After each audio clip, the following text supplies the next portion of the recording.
नमस्कार, आप देख रहे हैं स्वराज एक्सप्रेस। मैं हूं आपके साथ राघवेंद्र। दुनिया में उथल पुथल मची हुई है। एक ओर कई देश युद्ध के मैदान में है तो दूसरी ओर लगातार हादसे और उपद्रव हो रहे हैं। रूस यूक्रेन 3 साल से युद्ध में है तो इजराइल और हमास के बीच शुरू हुआ युद्ध फिलिस्तीन लेबनान होते हुए ईरान तक पहुंच गया है। दुनिया की बात छोड़िए, पहलगाम हमले के बाद भारत और पाकिस्तान भी आमने सामने आ गए। एक ओर इस तरह युद्ध के हालात हैं तो दूसरी ओर दर्दनाक हादसे, कहीं विमान धरती पर गिर रहे हैं तो कहीं पुल टूट रहे हैं।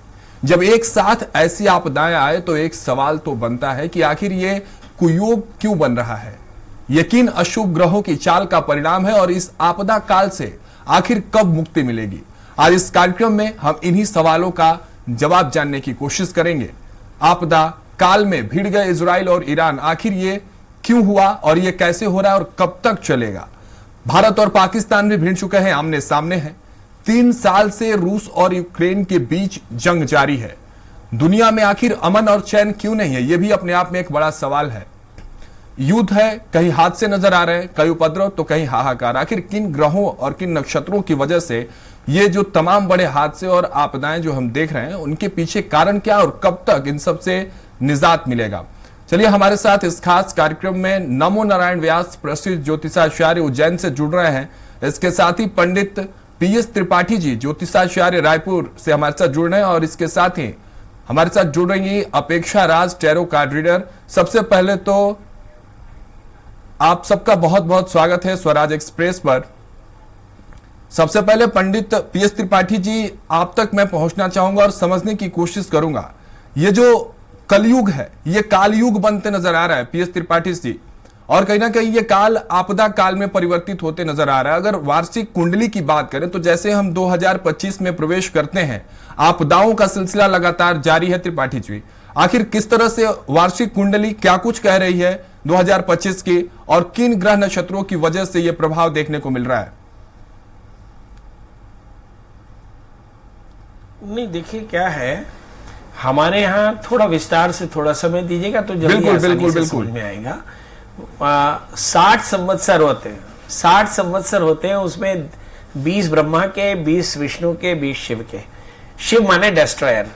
तो शिव के संवत्सर की शुरुआत 2014 से हुई, जब आपने ISIS को सर काट के फुटबॉल खेलते देखा। That was the extreme brutality, right. कहा किसी ने कि ये अमेरिका का सीरिया पर कब्जा करने का कोई तरीका था। फिर आके रूस का कत्लेआम देखा आपने। रूस में ISIS को किस तरह से रूस ने कत्लेआम किया, फिर जो कत्लोगारत मची। फिर उसके बाद आया 2019 आपने देखा, यहाँ पे कोरोना की कत्लोगारत देखी, शायद करोड़ों लोग नहीं रहे। फिर अब आप देख रहे हैं 2022 के बाद यूक्रेन और रशिया की लड़ाई, और फिर इजराइल और हमास की लड़ाई। अब थोड़ी सी अच्छी बात यह हो गई कि पहलगाम अटैक के बाद में 100% भारत के हिस्से में युद्ध लिखा है। 100%, 99 नहीं, क्योंकि भारत ने पानी रोक दिया है। तो जाहिर है कि पाकिस्तान के पास में अब 2 विकल्प हैं कि वो भारत से युद्ध करे या भारत के पैरों में गिर जाए।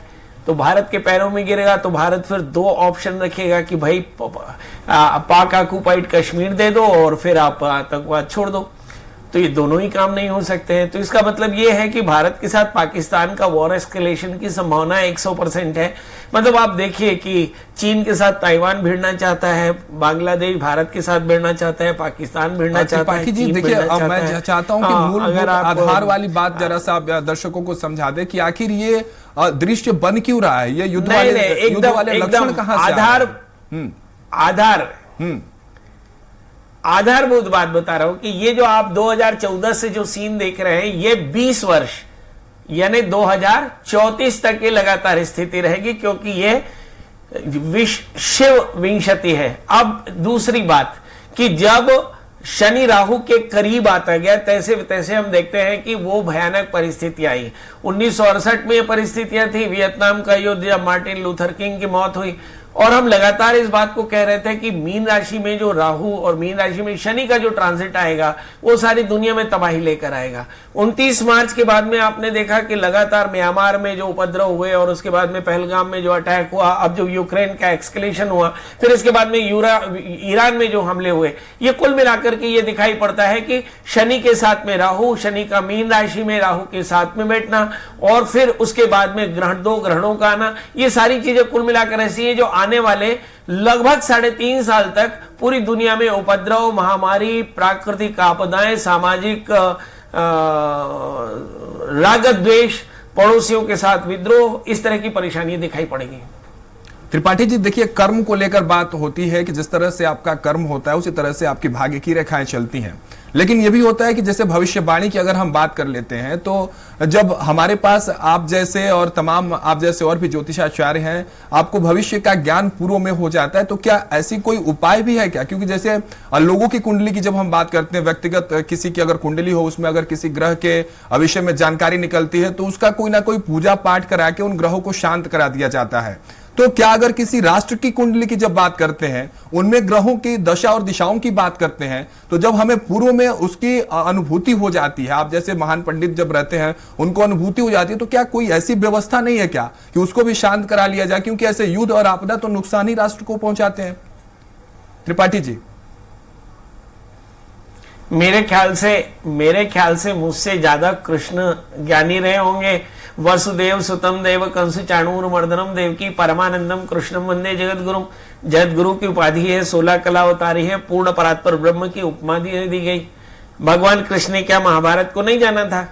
पर महाभारत अपरिहार्य क्यों हुआ? राम के साथ में रावण का युद्ध अपरिहार्य क्यों हुआ? भगवान ने बहुत सारे युद्ध क्यों लड़े? शिव ने दक्ष के सर क्यों काटा? ये अवश्यंभावी है। अवश्य में वही भोक्तव्यं कृतं कर्म शुभाशुभम। चाहे वो व्यक्ति हो, चाहे समाज हो, चाहे देश हो, उसे अपने कर्म का प्रभाव अवश्य भोगना पड़ता है। हम भगवान किसे प्रार्थना करते हैं, 5 समाधान करते हैं, भगवान के नाम का संकीर्तन, दान, जप, स्वाध्याय, सत्संग, मगर भावी टलता नहीं है। हम भगवान से प्रार्थना जरूर कर सकते हैं, ये भगवान का डिस्क्रिप्शन है कि वो टाले ना टाले। और जितने भी युद्ध है असल में ये मेरे हिसाब से समाधान है।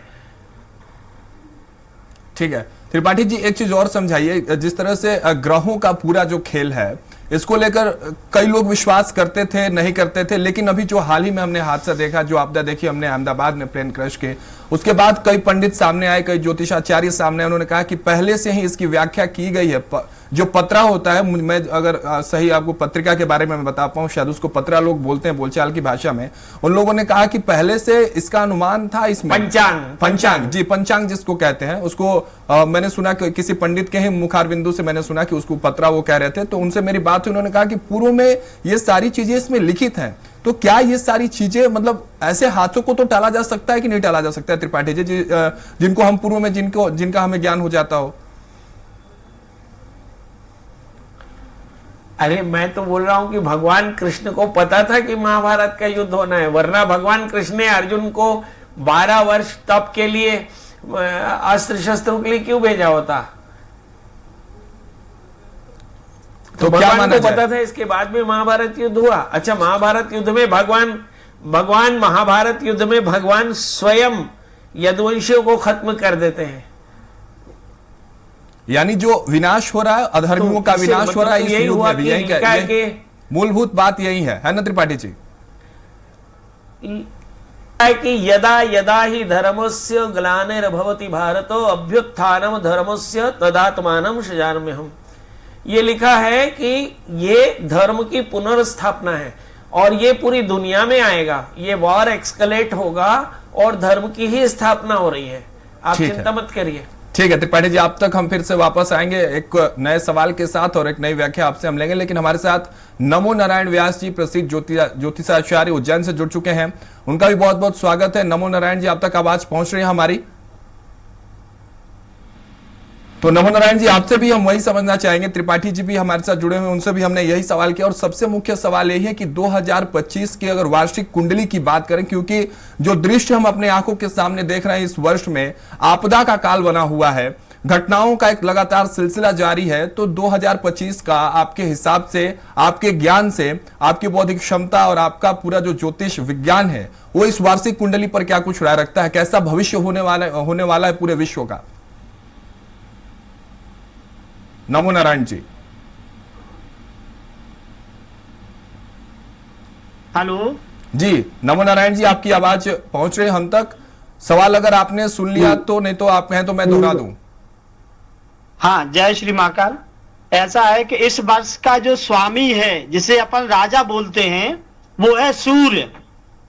और सूर्य जब राजा होता है तो जो अपने अपने स्वाभिमान तथा अपने अपने स्तर को आगे प्रदर्शन में लाना, ऐसा माहौल बनता है हर देश का तथा व्यक्तिगत लोगों का। उसमें कलह तथा द्वंद्व व जो मंगल इस समय चल रहा है और राहु अंतर में चल रहा, तो उसमें जो उल्का पिंड से लगाकर जे आगजनी जैसी घटनाएं आती ही हैं। ग्रह नक्षत्र के हिसाब से जो भौगोलिक हमारी गणना रहती है, उसमें हर वर्ष का एक राजा होता है और एक मंत्री होता है। तो इस वर्ष का सूर्य राजा भी है और सूर्य मंत्री भी है। मतलब तो जो भी सूर्य की जिस तरह से चमक है, जिस तरह की उनकी धमक है, उस तरह का प्रभाव देखने को मिलेगा। सीधा इंडिकेशन एक तरफ से ये है, निश्चित मिलेगा, क्योंकि पूरी वर्ष का जो राजा है वो सूर्य है। और एक और विशेष बात है कि जो मंत्री है वो भी सूर्य है। यदि चंद्रमा और राहु होता है तो बारिश के वजह से पब्लिक परेशान रहती है। अब यदि मंगल पूरी वर्ष का राजा होता है तो कभी कभी हमने ये देखा है कि विस्फोटक चीजें ज्यादा होती हैं। तो इस वर्ष का सूर्य है, सूर्य क्या करता है, स्वाभिमान से लगा के घमंड तक देता है और अपने राज्य को बाहुल्य प्रदर्शन में लाने के लिए व्यक्ति कुछ भी कर सकता, वो धर्म हो अथवा धर्म के साथ साथ अधर्म पर भी उतरना पड़े उसे, तो स्वाभिमान घमंड में बदल जाता। इसलिए इस वर्ष पूरा जो है ऐसा रहेगा। अगले लगभग अगले वर्ष बैसाख माह तक ऐसी स्थितियां देखने को मिलेंगी। जी नवनारायण जी, एक चीज और समझा लीजिए, एक चीज और दर्शकों को समझा दीजिए, जरा सा विस्तार से ही समझाइएगा। त्रिपाठी जी भी अभी कह रहे थे कि जब जब इस धरती पर अधर्म बढ़ता है, भगवान स्वयं आते हैं धर्म की स्थापना करने। आपके तरफ से आपको क्या कुछ लग रहा है, कब क्या भविष्यवाणी आगे को लेकर आप नजर देख पा रहे होंगे, किस तरह की तस्वीरें देख पा रहे होंगे? ये जो भी अभी दृश्य बना हुआ है वैश्विक पटल पर, सिर्फ भारत और पाकिस्तान के बीच की बात हम नहीं कर रहे हैं, वैश्विक पटल, क्योंकि देख रहे हैं कि आज इजराइल और ईरान भी आमने सामने है। तृतीय विश्व युद्ध की तरफ ऐसा इशारा कहा जा रहा है कि थर्ड वर्ल्ड वार भी हो सकता है। क्या लग रहा है, ये स्थितियां कब तक शांत होगी? क्या कोई किसी वर्ष के राजा, जिस तरह से आप सूर्य बता रहे हैं, क्या उसके बदलाव के बाद स्थितियां स्थिर होंगी, या कोई और पैटर्न हो सकता है, कोई और आधार हो सकता है? जी, इस समय मंगल जो है सिंह राशि में गोचर कर रहा है और उसके साथ केतु कर रहा, तो ऐसी स्थिति अभी नवंबर तक ज्यादा रहेंगी। नवंबर के बाद कुछ परिवर्तन, जो आपसी सुलह का अथवा तीसरा कोई ऑप्शन आएगा, उससे शांति का माहौल बनेगा। नवंबर तक अभी ज्यादा योग घटना तथा कलह तथा अपनी उच्च प्रदर्शन की तरीके से देखना चाहते जो लोग, वो अधर्म पर भी उतर सकते हैं। ठीक है, आपके पास आता हूं नमोनारायण जी। त्रिपाठी जी, आप किस तरह से देख रहे हैं, क्या लग रहा है आपको? आपकी ज्योतिष विद्या क्या कुछ बता रही है कि कब तक ये जो दृश्य है वो बदलते नजर आएंगे? कुछ अच्छी खबरें या आपदाओं पर अंकुश, इन घटनाओं पर अंकुश और इन वारदातों पर अंकुश लगते नजर आएगा?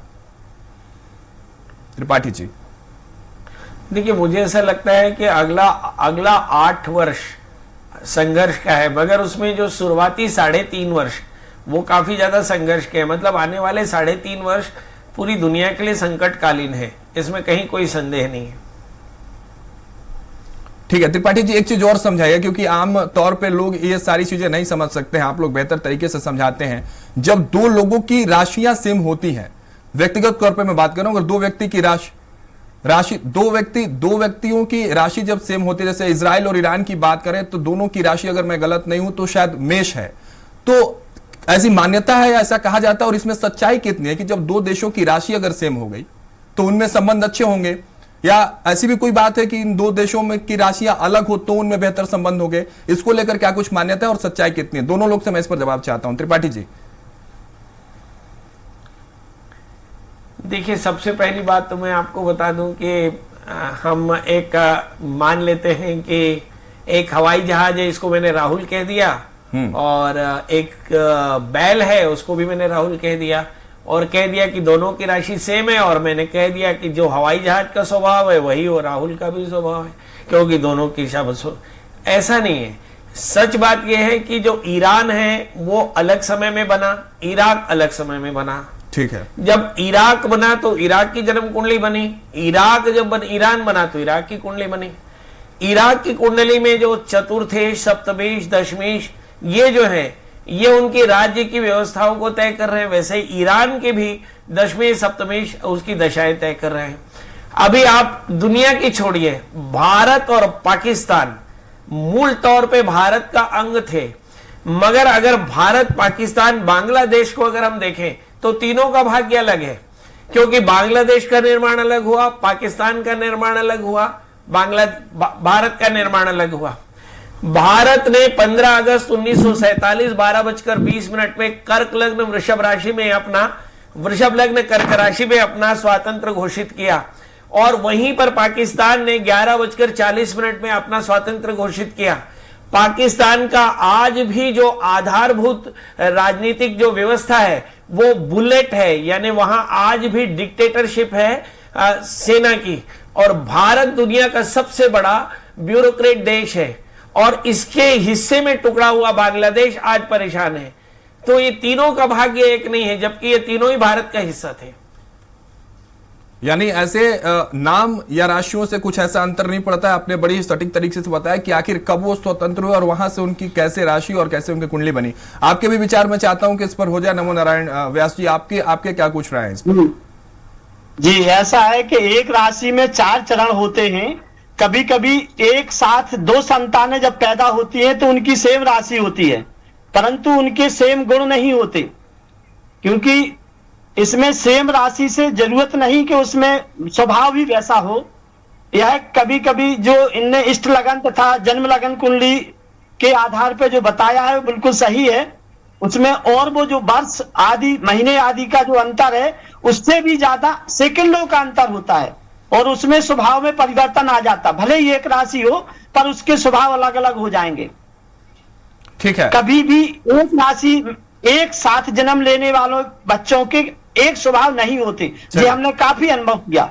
ठीक है नमो नारायण जी, ये और यही अनुभव देखने को मिल रहा है। नहीं तो अगर ऐसा होता तो इजराइल और ईरान में ये युद्ध की तस्वीरें नहीं देखने को मिलती। हम आपके पास लौटेंगे त्रिपाठी जी, आप तक भी पहुंचेंगे, लेकिन हमारे साथ टैरो कार्ड रीडर अपेक्षा राज्य जुड़ चुकी हैं। अपेक्षा जी, बहुत बहुत स्वागत है आपका भी, और आपसे समझना चाहेंगे। मैं कुछ टैरो कार्ड के विषय में बताऊं, मैं आपसे चाहता हूं कि सबसे पहले तो हमारे दर्शकों को बताएं कि ये पूरा टैरो कार्ड रीडिंग प्रोसेस है क्या, और आपके इस कार्ड रीडिंग प्रोसेस में क्या कुछ नजर आ रहा है, क्योंकि जिस तरह से स्थितियां बनी हुई है इजराइल और ईरान के बीच, भारत पाकिस्तान के बीच, भारत के अगर अंतर की बात करें, अंतरकलह की बात करें, आपदाओं की बात करें, तो आपका कार्ड क्या कुछ रिफ्लेक्ट कर रहा है इस बुरे समय में? अपेक्षा जी।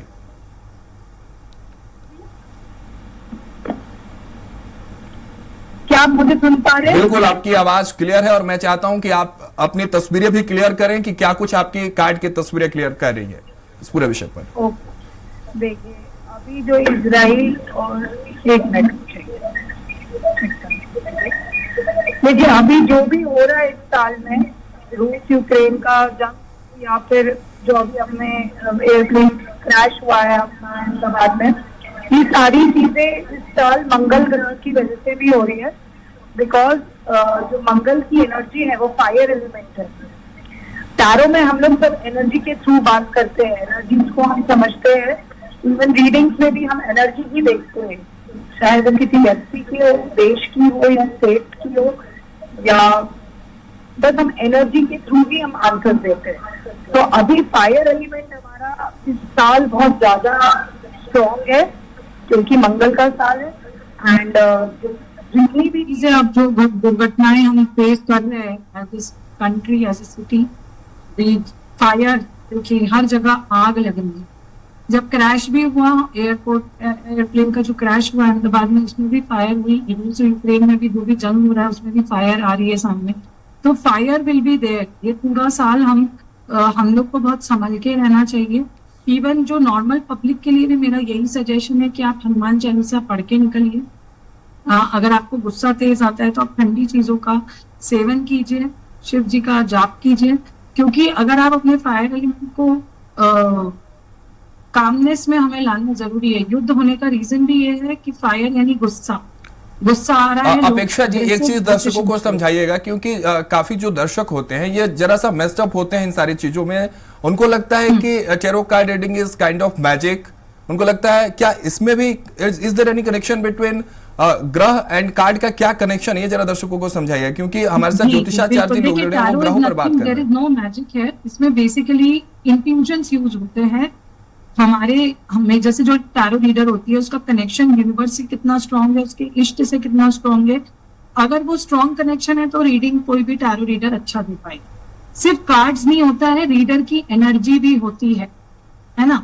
मैं भले ही उम्र में कम हूँ, लेकिन मैंने बहुत छोटी उम्र से साधनाएं चालू कर दी थी। मेडिटेशन करना, ब्रह्म मुहूर्त में खुद को 7 चक्रास को बैलेंस करना। जब हम, और ये कोई भी व्यक्ति कर सकता है। यहाँ 2 हमारे पंडित त्रिपाठी जी और व्यास जी बैठे हैं, ये भी समझते होंगे कि ब्रह्म मुहूर्त में और अपने चक्रास को अगर आप एक्टिवेट कर लो तो आप भी प्रेडिक्शन दे सकते हैं। लेकिन ये बहुत कठिन काम होता है और हर कोई आज की डेट में, कलयुग में करना बहुत मुश्किल होता है।